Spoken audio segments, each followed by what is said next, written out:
Congratulations, Ms. DeVos, and thanks for your testimony.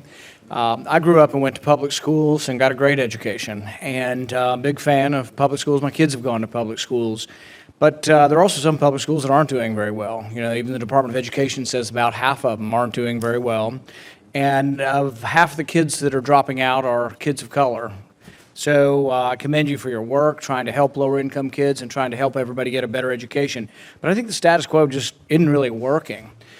I have traveled to a lot of schools, though, and been amazed at some of the schools. I went to Josephinum in Chicago, St. Anthony's in Milwaukee, Boys Latin School in Philadelphia, and just amazing success stories. And you see the success in front of you where 100% of the kids are going to college. Just amazing stories where, 50, 40, 30% maybe of their contemporaries in their community are going. So there are great successes. But I think we need to think about the kids. People get so caught up in, I don't want any religious schools or only private schools and all of this. And it's like, look at the kids and look at the success there.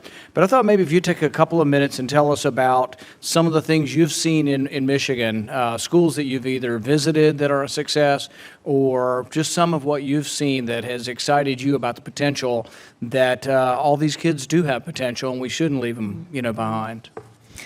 Well, thank you, Senator. Thanks for that opportunity. I would love to talk about some of the schools and some of the individuals that I have seen benefit from the success of being able to choose the right educational setting. And I've already mentioned the Potter's House School and John Boy, who's with us here today.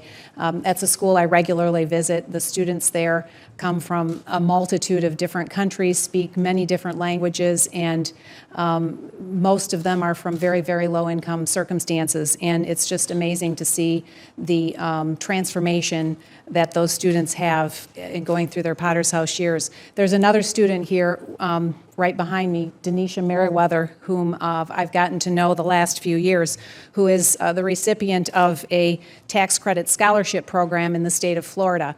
Denisha will tell you very promptly that she had a very troubled early childhood in her grade school years. I think she was kicked out multiple times before her godmother actually finally found a school that was going to work for her, and the transformation was just almost overnight.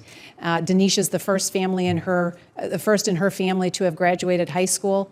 She's graduated college, and in May she's going to get her master's in social work degree. So she's just a tremendous example of what can happen when you get an opportunity to go to the right school.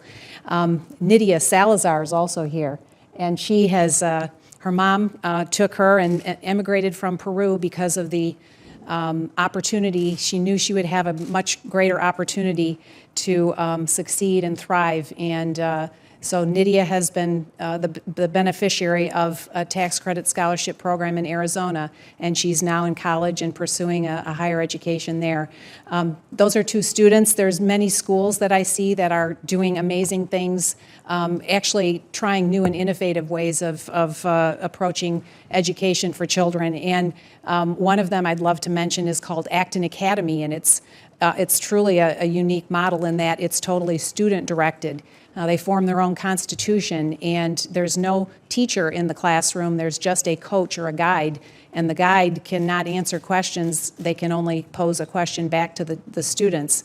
And the results from this Acton Academy are simply amazing, and the school is actually proliferating pretty rapidly throughout the country. So those are just a few examples, but I could give you dozens more.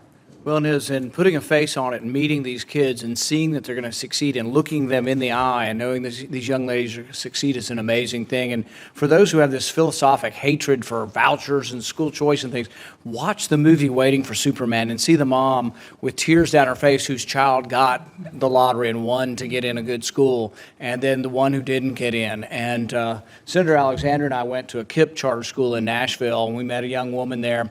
She's got a full scholarship to Boston College. I'll never forget, here we are, we like to talk to the media. The media didn't want to talk to us at all. They wanted to talk to this young lady because she was just an amazing success story. But I wish you the best of luck. Thank you.